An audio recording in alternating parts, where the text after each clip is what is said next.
I never really watched the Nostalgia Critic. What the fuck? If you did, like I don't judge you for it. I've watched plenty of terrible shit when I was a little youngin'. But I remember the old critic here in particular just didn't wasn't my thing. Just remember kind of feeling awkward. I actually had some friends. I was like, maybe, I don't know, like 18. They're a little bit older than me, like their 20s, and they were kind of like showing me one of his videos, and it was about like some Disney movie or something. But I just remember being just real awkward. It's weird, man. One thing in particular I find really strange about how he's developed over time is that I don't really know that he has entirely. If anything, it's sometimes it feels almost as if like he's like flanderized, if that makes any sense. In preparation for this, I'm still in the process of kind of watching his older videos. I actually find him to be a little more like endearing, a little less annoying. I mean, don't get me wrong. Oh, come on! That's not a jumpsuit, that's a raincoat! It's a raincoat! I get it. It's a little autismo. That was just not uncommon. A lot of the media that came in at the time was just kind of the vibe. If anything, it was kind of sought after. It was it was a sign, like the way I look at it, like you're not afraid to just be yourself, and maybe the kids that you can get along with big football players at school. Maybe you like play your little video games. You like Transformers. You like Ninja Turtles. You like I don't know, right?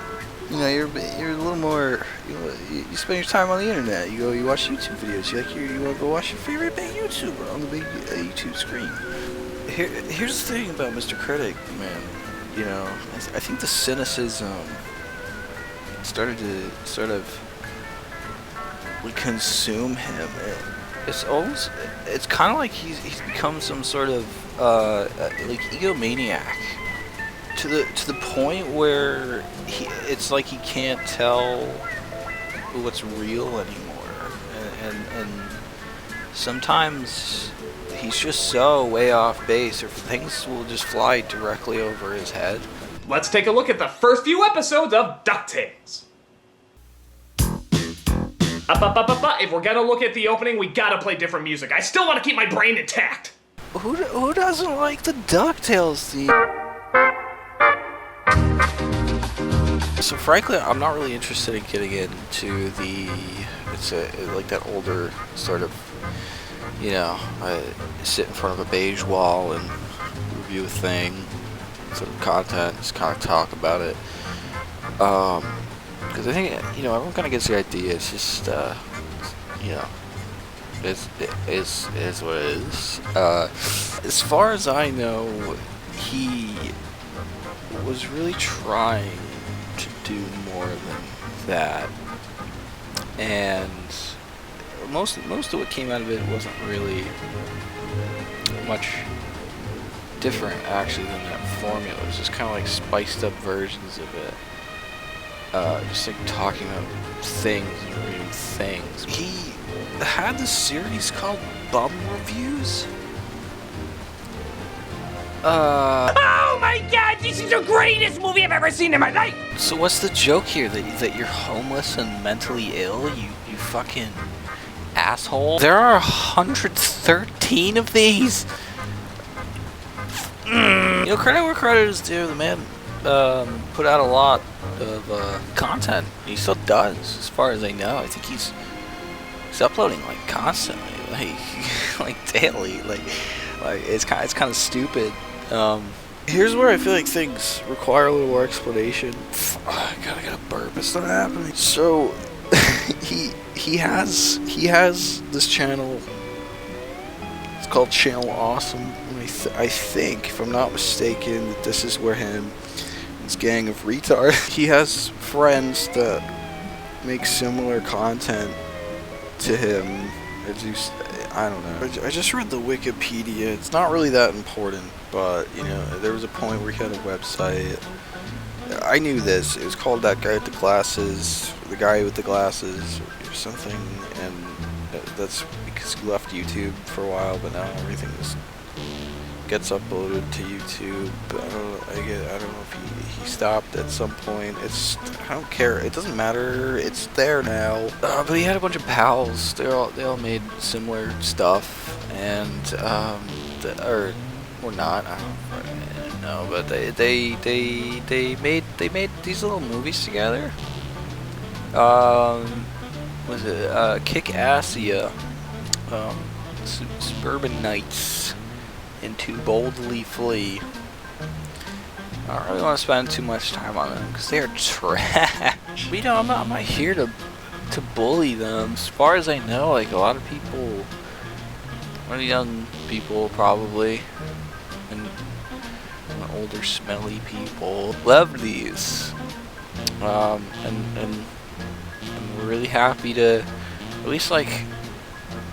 Dude, I don't know. I think they like them. I think they're not good. They're not good. I think it was, you know, it's the idea. You see all your favorite, you see all your little favorite Autismo characters together. You know? Fuck it. I don't even know. Linkara. Spoony. But seriously, I'm not gonna spend a lot of time on them because they're just like they're kind of painful. I'd say I liked Kick-Assia the most. It's this guy, and he owns because of some like weird legal loophole. He's got this like plot of land, and technically it's a country. I guess Critic wants. It's called Malasia, by the way, but he wants to call it Kick-Assia. He wants to go get it, and this whole this little gang to go get it. They go get it. First place.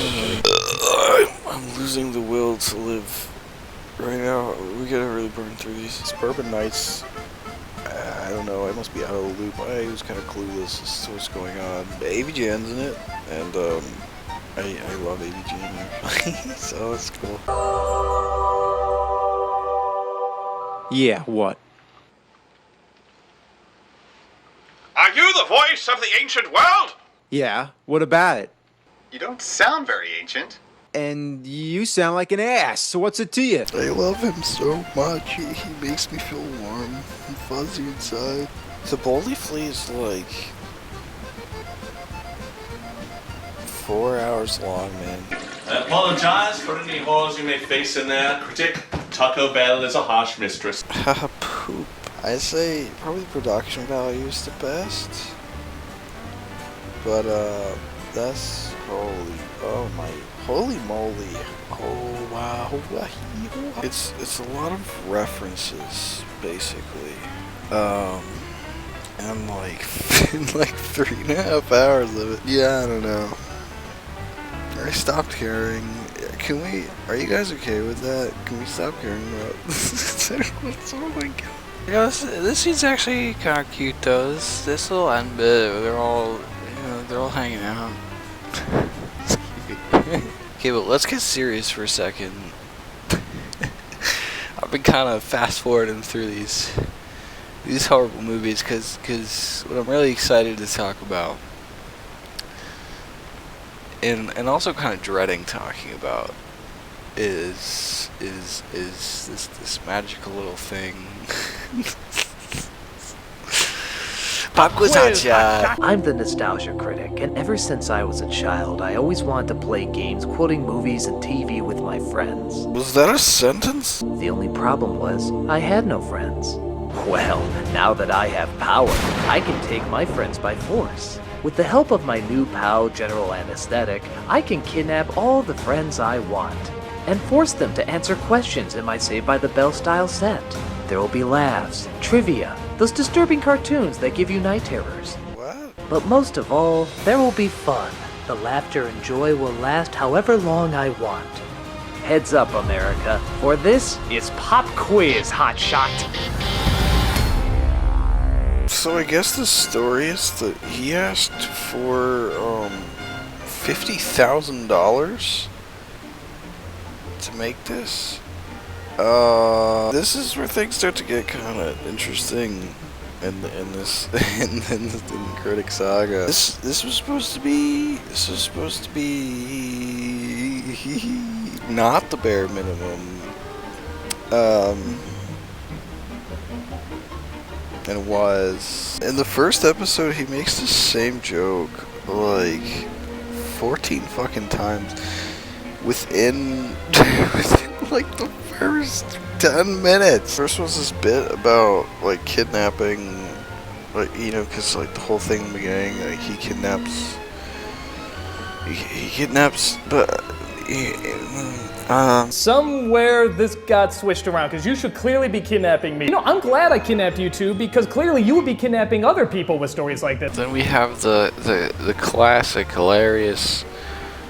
Oh man, that movie didn't have that line in it, but if it did have that line in it, man, that would be a totally different movie. That would be like so epic and hilarious. Finish this Kevin Spacey line. The greatest trick the devil ever pulled was...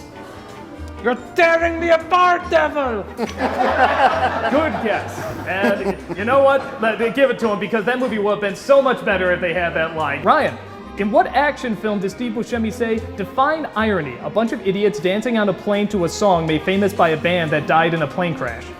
Wizard of Oz? The movie would have been a lot better if he wasn't it, but... Man, it just gets better every time. Ryan, what Jack Nicholson film featured the line, "You make me want to be a better man"? Bucket List? No, actually, it was Batman. It was just cut from the final scene, and man, it was a totally different movie with that line. Not only is this like the first episode, but this is like the first question round of it. This is like the lightning round. This is like he's got 2 jokes. Apparently. Actually, I don't know how much more of this I could do, man. Like, I'm gonna try to get a couple more episodes. There's only a few in total,